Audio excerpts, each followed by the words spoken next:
Hello everyone, welcome to the e-learning program of K.T.M. College Nasik. I am Dr.M.K.Deore from Department of Physics, K.T.M. College Nasik. Dear student, in this lecture we are going to see about the different properties of the reciprocal lattice with its proof and the problem based on this chapter.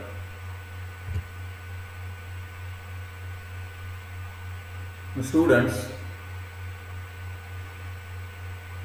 we are going to discuss the first property of the reciprocal lattice,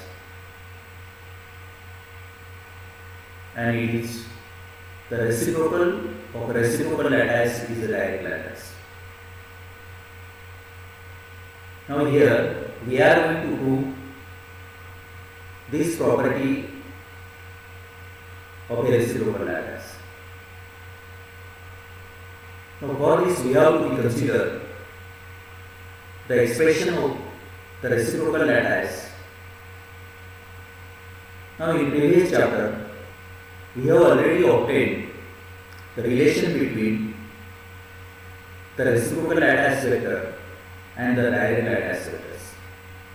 Now consider here the reciprocal lattice vector capital A, and it is expressed in terms of the direct lattice vectors small a, b, c is the reciprocal lattice vector A is equal to B, the ratio of the cross product of the vector B and C to the scalar triple product of vector A, B and C. Now here we have to consider the reciprocal lattice vector A is equal to B,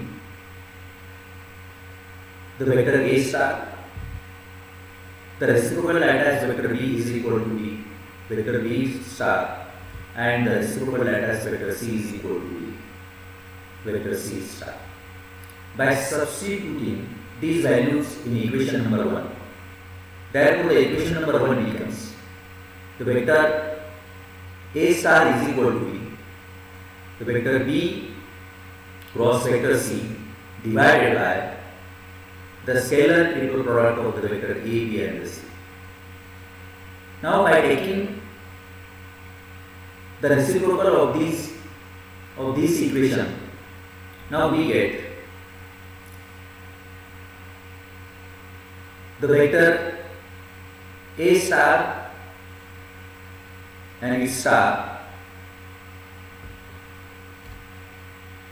Now here by taking the reciprocal of the equation number 2, we get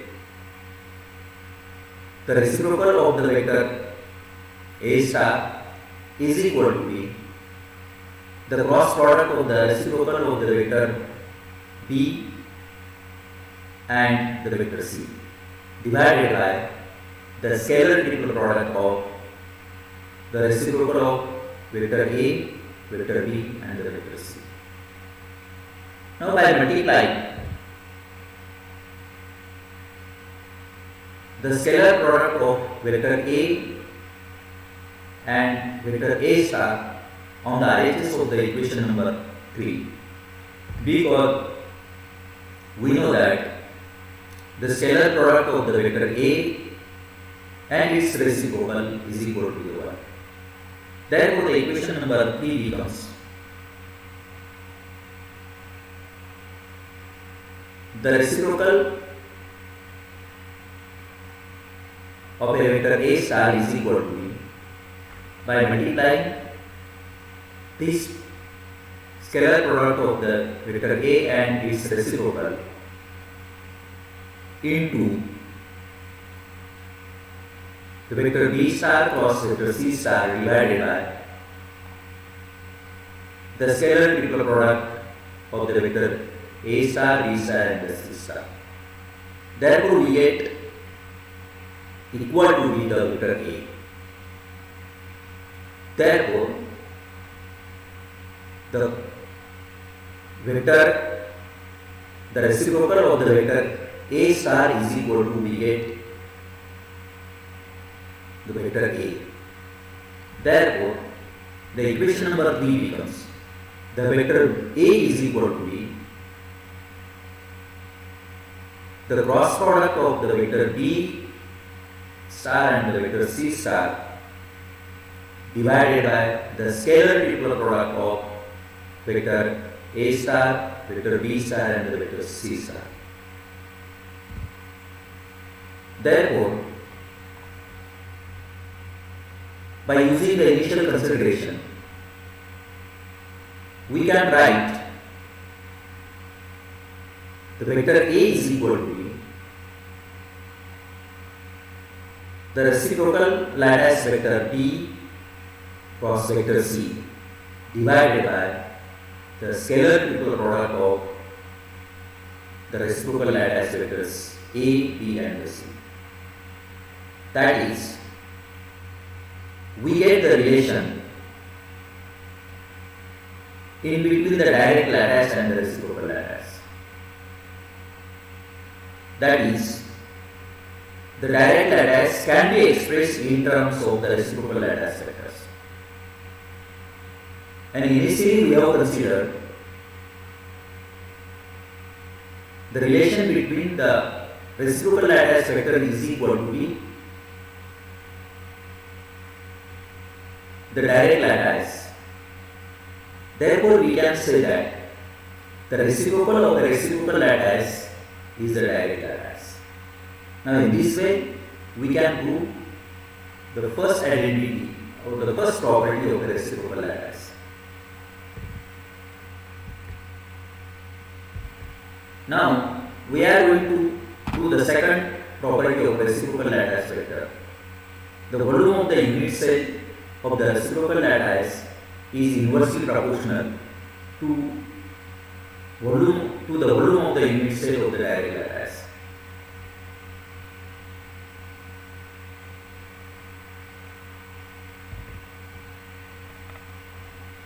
We know that the volume of the direct lattice, we can express it in terms of the scalar triple product of the three direct lattice vectors A, B and C.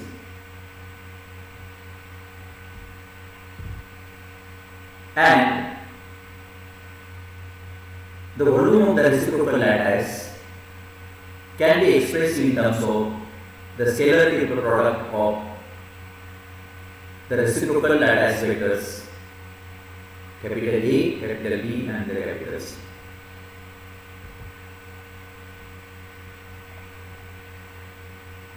We know the expression or we know the relation between the reciprocal lattice and the direct lattice vectors.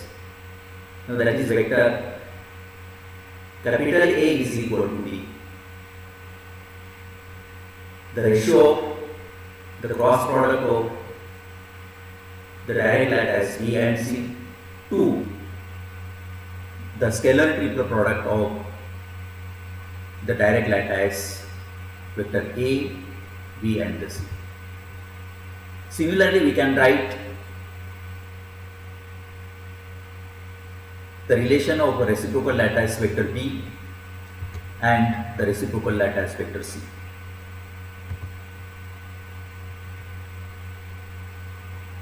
For obtaining the volume of a reciprocal lattice, you have to substitute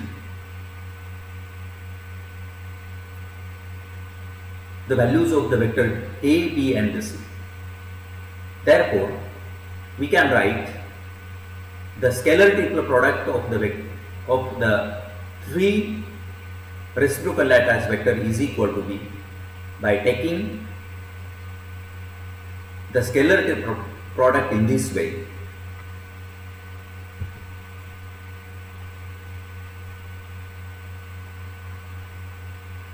Now then, we get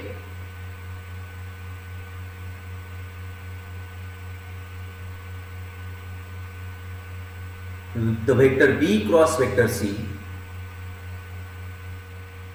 into the cross product of vector C cross vector A and the vector A cross vector B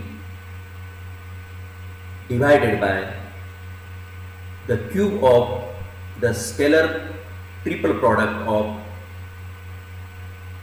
the direct lattice vector A, B and the vector C. Now say as this is equation number 1. By solving this equation, now we get this expression. So by solving the first bracket and the second bracket, we get this expression and say as this is equation number 2. But we know that according to the property of a scalar triple product, we can change the position of a vectors in a cyclic order, and therefore we get the scalar triple product of the vector C dot the vector A cross B is equal to the vector A dot vector B cross vector C. And we also know that we have already seen the property of a scalar triple product in T.Y.B.Sc, and also the dot product of vector A and the vector A cross B is equal to the 0. Therefore, the equation number 2 becomes here the vector B cross vector C in bracket vector A in bracket vector A dot B cross vector C minus vector C into the 0 divided by the cube of the scalar triple product of vector A, B and the C. So as this is equation number again 2.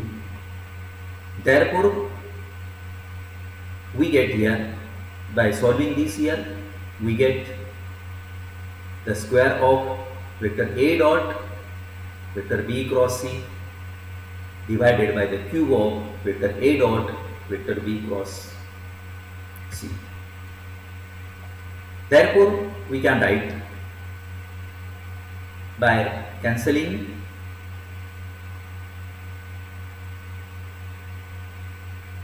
the brackets from numerator to the denominator, we get vector A dot vector B cross vector C is equal to the 1 divided by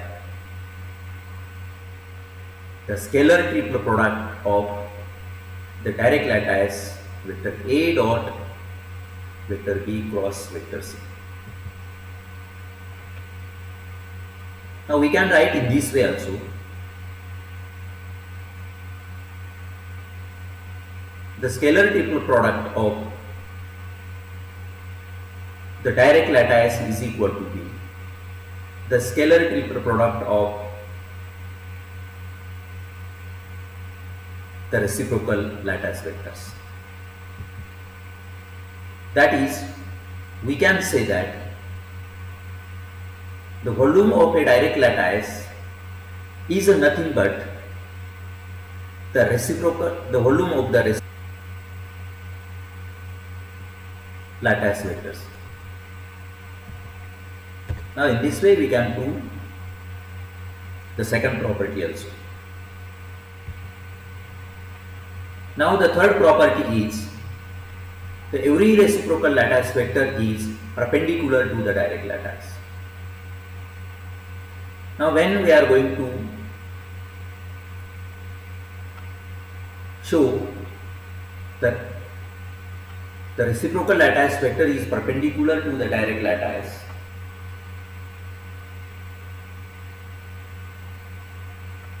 that means you have to prove that the reciprocal lattice vector, the sigma HKL, is normal to the crystal plane HKL.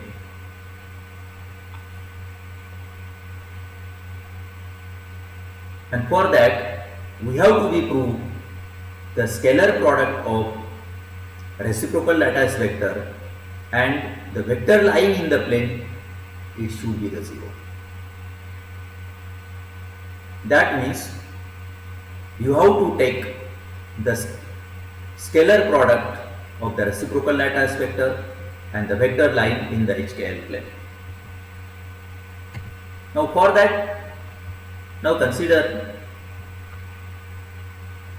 the three axis Cartesian coordinate axis x, y and the z perpendicular with each other.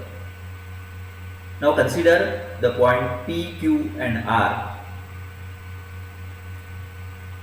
on the x, y and the z axis respectively.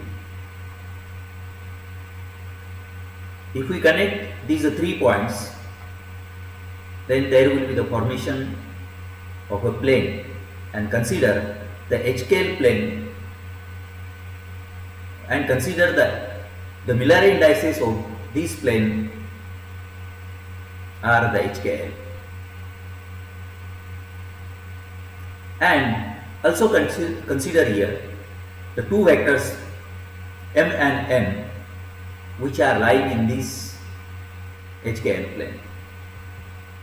Now in this figure, now we get the intercept of this plane on the x-axis is equal to the vector A divided by the h, on the y-axis equal to the vector B divided by the k, and on the z-axis the intercept of the plane is vector C divided by L.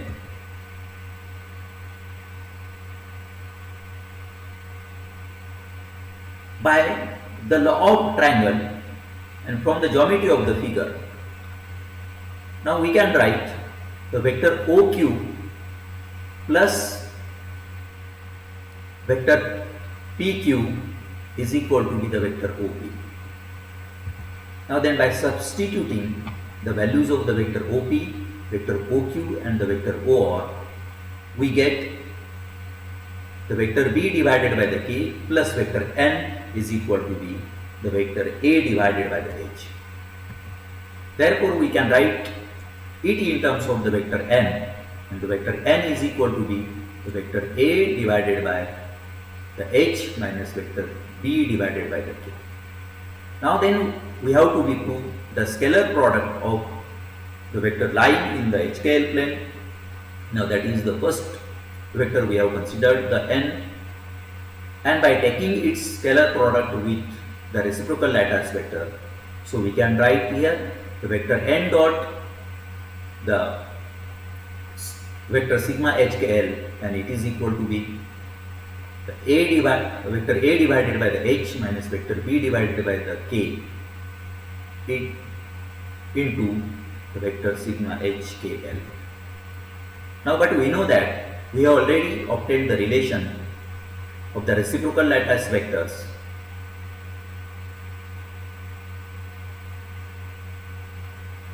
Now, in terms of that, the HKL,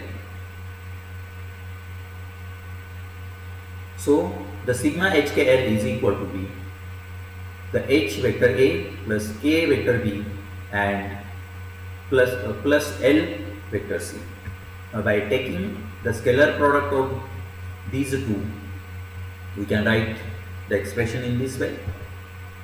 Therefore, by multiplying the vector A divided by the H to this bracket minus the vector B divided by K to this bracket, then we get here the H into the vector A divided by the H into the dot product of the vector A plus K into the vector A divided by the H into the dot product of the vector B plus L into the A divided by the H into the dot product of the C minus here the H into the vector B divided by the K into the vector A plus K into the vector B divided by the K into the capital vector B plus the L into the vector B divided by the C into the capital vector C. But we know that according to the properties of the scalar according to the properties of the vector A dot, the vector A dot, the vector capital A is equal to the small vector B dot vector B. That means we can say that the scalar product of the direct lattice vector and the reciprocal lattice vector is equal to be the 1, and the scalar product of, that means here these vectors are along the same direction and the vectors, those are perpendicular with each other. Now then their scalar product is equal to be the 0. Therefore the above equations becomes the vector n dot into the reciprocal lattice vector is equal to b, we get the 0. That means we can say that the vector n dot, that we can say that the vector lying in the HKL plane and the reciprocal lattice vector are both perpendicular with each other. Now similarly, we can prove the scalar product of vector m and the reciprocal lattice vector. Similarly, from the figure and by using the law of triangle, for the triangle OQR, we get here the vector OR plus RQ is equal to be the vector OQ. Now by substituting the values here, we get the vector C divided by the L plus vector M is equal to be the vector B divided by the K. Therefore we can express it in terms of the vector M, and it is equal to be the B divided by the K minus C divided by the L. Therefore by taking the scalar product of the vector M and the reciprocal lattice vector,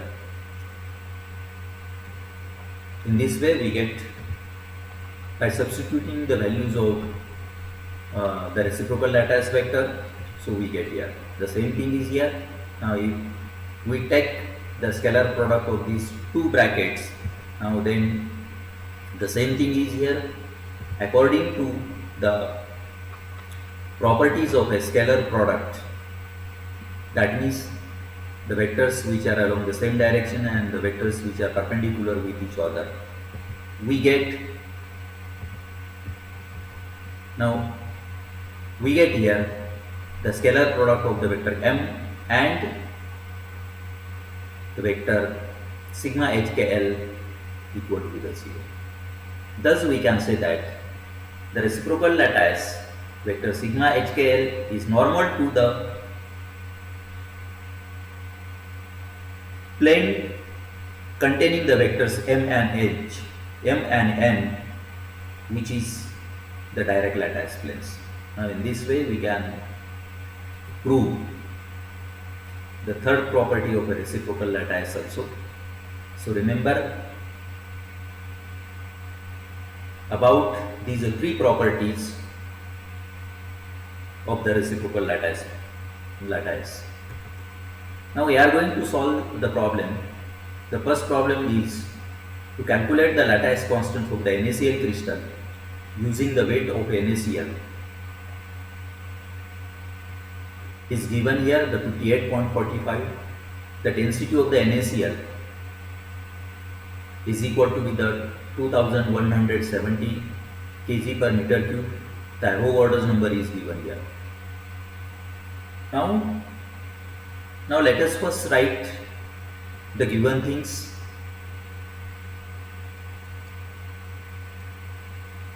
Capital M is equal to be the 58.45. The density rho is given here and the Avogadro's number is given.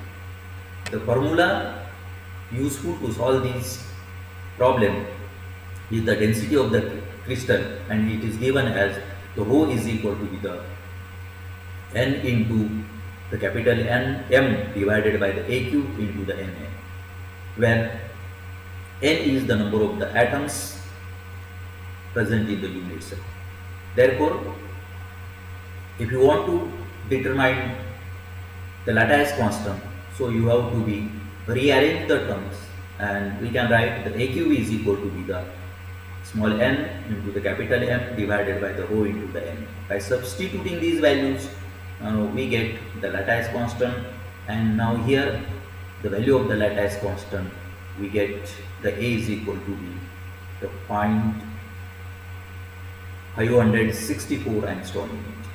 So now in this way, the problem based on the problem, if you want to obtain the lattice constant, now then you have to be remember the basic formula of the density of the crystal, and that is equal to be the n, the ratio of the n into the capital M to the AQ into the row borders number n.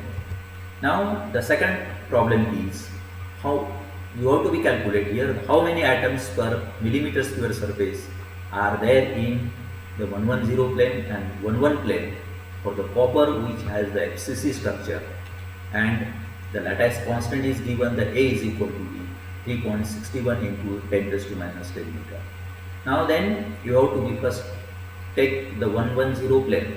Now then in case of that the 110 plane, now see here this is the one NaCl unit, and in this one NaCl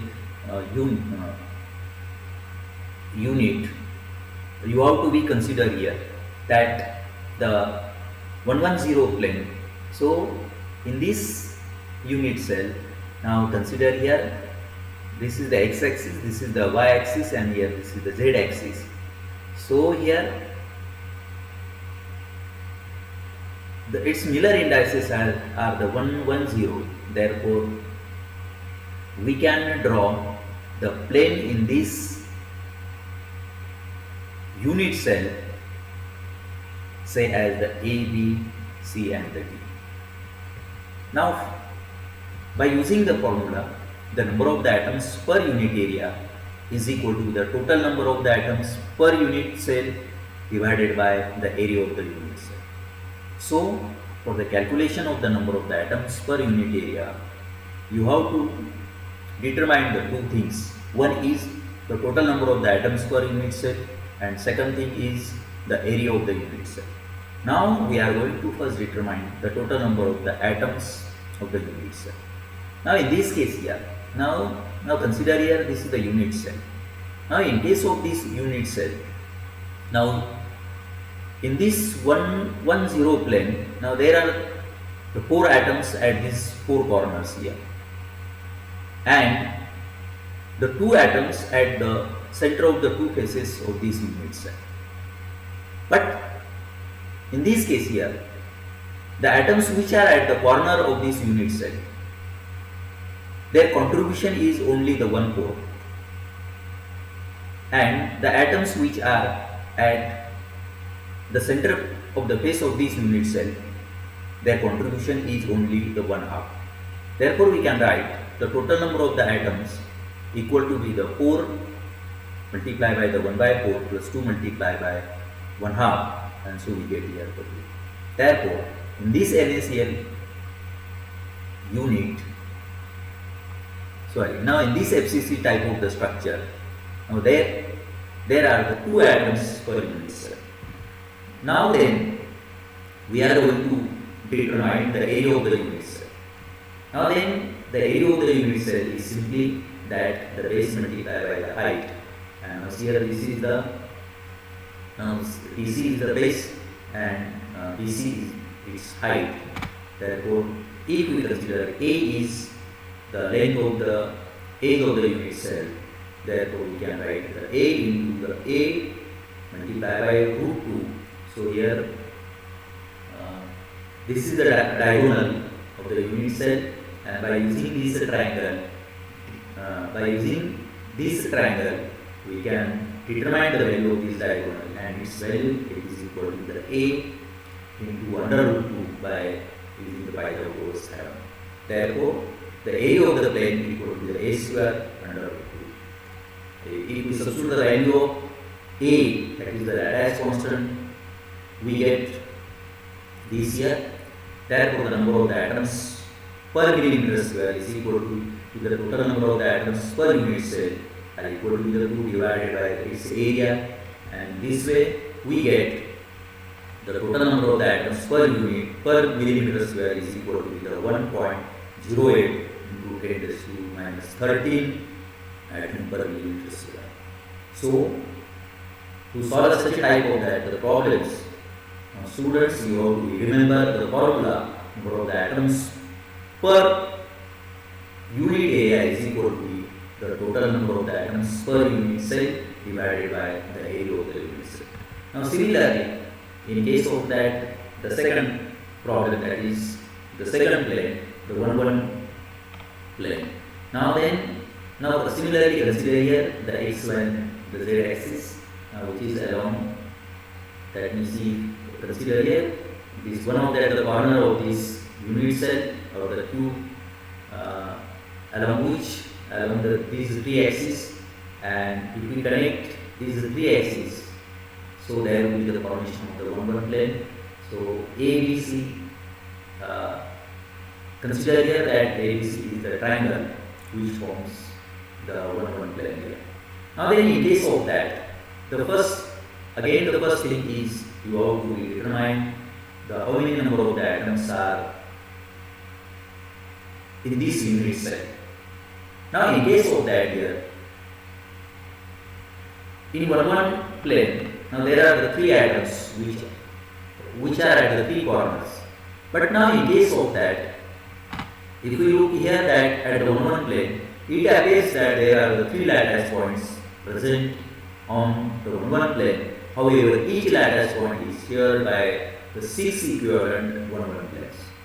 That means that every lattice point at this point, that means here, out of these three lattice points, now one of the lattice point having its contribution in this plane is only the 1/6. Therefore, we can write here the total number of the atoms present in this unit cell equal to the 3 multiplied by 1/6, and we get here this is 1 now. So, and second thing is that the three atoms which are at the three faces of this unit cell, its contribution, the contribution of the atoms which are at the center of the face of the unit cell is 1/2. Therefore, in case of this 1-1 plane, we can obtain the total number of the atoms equal to the 3 into the 1/6 plus 3 into the 1/2, and is equal to the 2. Therefore, in this FCC type of the structure having the 1-1 plane, the total number of the atoms present in this unit cell equal to the only the 2. Now then, see here, we are going to obtain the area of this plane. So consider here, this is the triangle. From this ABC triangle, now we can obtain the values of the length of this BC, CA, and the AB. So here by using this the right, if we consider here the edge of this unit cell equal to the A, therefore from this triangle BDC we can write using the Pythagoras theorem, that is BC square is equal to the BD square plus BC square, and it is equal to the A square plus A square is equal to the A under root. Similarly, we can obtain the values of the AB and the AC, both having the same value, that is the A into under root 2. Now from the triangle BAN, now let's see here, this is from the triangle BAN. Now we can write here out from the triangle ANC. Now the sine theta, now from this triangle ANC, the sine theta is equal to the AN divided by the AC. That is by using the trigonometric function. Now the every angle of this triangle equal to the 60 degree, and so we get here the root 3 by 2 is equal to the AN divided by the A into the root 2, and we can write in terms of the AN, it is equal to the root 3 by 2 into the A into the root 2. Now then, therefore the area of this of the 1-1 plane is equal to the 1/2 into 1 half into the base into that the height. Therefore, we can write here the 1 half into the value of that the BC equal to the A under root 2 into the value of the AN, and that is equal to the root 3 by 2 into the A under root 2. Therefore, its value becomes equal to the 866 into the A square. Now then, by substituting the value of lattice constant A, now we get the area of the plane. It is equal to the 11.29 into 10 raised to minus 14 millimeter square. Therefore, the number of the atoms per millimeter square is equal to the total number of the atoms present divided by the area, and that is equal to the 2 divided by the 1.129 into 10 raised to minus 30, and we get here equal to the 1.77 into 10 raised to 13 atoms per millimeter square. So, in this way here, for the 1 plane, the total number of the atoms per millimeter square equal to the 1.77 into 10 raised to minus 13 atoms per millimeter square. Now, in this way, dear students, in this lecture we have seen the different properties of the reciprocal lattice and the problem based on each chapter. So, remember the all topics those we have covered in the first chapter of the solid state physics. All these are very important for your examination point of the views, and in this way the first chapter is over, and thank you.